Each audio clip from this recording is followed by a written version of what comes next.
I'm making a short today. Um, Pulled out the steering column, and for my wife's 71 Chevelle, we're replacing it. Here's the old steering column. It has a column shift, which I'm changing to a floor shifter. I cleaned and painted the steering shaft, and we're putting Flaming Rivers new steering column in. So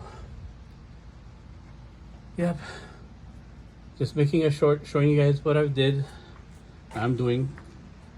to the Chevelle, because I only got 3 weeks before it goes to electrical shop.